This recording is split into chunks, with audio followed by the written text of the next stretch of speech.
जय श्री गणेश। राधे राधे मित्रों आइए गणेश पुराण से आज दशम अध्याय शुरू करते हैं।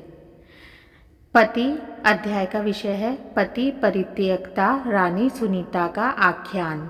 सूत जी बोले, हे शौनक, एक दिन फाल्गुन नदी के तट पर गणेश पूजन किया जा रहा था। पूजन करा रहे थे महाज्ञानी एवं वेदज्ञ भार्गव पंडित। उसी समय उन्होंने देखा कि एक स्त्री वहां आकर खड़ी हो गई है। देखने में वह किसी बड़े घर की है, किंतु मुख पर उदासी और चिंता के भाव थे तथा आंखें ऐसी हो रही थी जैसे रो चुकी हो। ऋषि को उसकी दीनता देखकर दया आ गई और वे बोले, महाभागे, तुम कौन हो और कहाँ से और क्यों आई हो?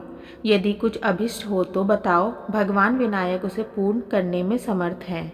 उस स्त्री ने रोते हुए कहा, मुनीश्वर, मैं माल व देव के महाराज चंद्रसेन की पत्नी हूँ। यद्यपि महाराज अत्यंत धर्मज्ञ, नीतिज्ञ और परम बल वैभव संपन्न है और मुझ पर प्रेम भी बहुत करते थे, किंतु मेरे कोई संतान न होने के कारण उन्होंने मेरी ही अनुमति से दूसरा विवाह कर लिया।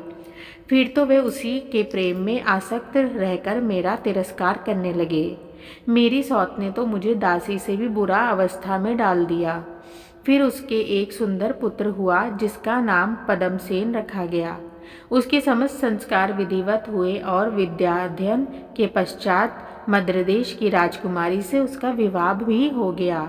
हे मुनिनाथ, फिर मेरे पति समस्त परिवार के सहित गया में पिंड दानार्थ आए और आज समस्त धर्म कार्य संपन्न होने पर थके होने के कारण पलंग पर सो गए। मैं उनकी सेवा शुश्रूषा में लगी थी, तभी मेरी सौत वहां आ गई और उसने मुझे अनेक गालियां दी तथा लात घूसों से प्रहार किया। तब मैं अपमानना सहन करने के कारण आत्महत्या के विचार से शिविर छोड़कर वहां चली आई और नर्मदा में कूदना चाहती थी कि कुछ मंत्र ध्वनि सुनकर और पूजनादि होते देखकर यहाँ चली आई। अब आप मुझे यह बताएं कि आप किस देवता का पूजन कर रहे हैं? क्या इसे करने से मेरा भी दुख दूर हो सकेगा? महर्षि उसकी बात सुनकर करूर दृष्टि से देखते हुए कहा, रानी, भगवान विघ्नेश का पूजन कर रहे हैं। यह प्रभु समस्त विघ्नों को दूर कर सभी अभिष्टों के पूर्ण करने में समर्थ है। तुम इन्हीं विघ्नराज का पूजन करोगी तो तुम्हारे कष्ट शीघ्र दूर हो जाएंगे। यह कहकर मुनि ने उसे बैठने का संकेत किया और पूजन समाप्त होने पर प्रसाद दिया।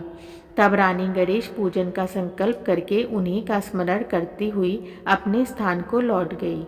मित्रों, इस प्रकार गणेश पुराण से दशम अध्याय यहीं पर रोकते हैं। आगे का अध्याय अगले वीडियो में जारी करेंगे। तब तक के लिए राधे राधे।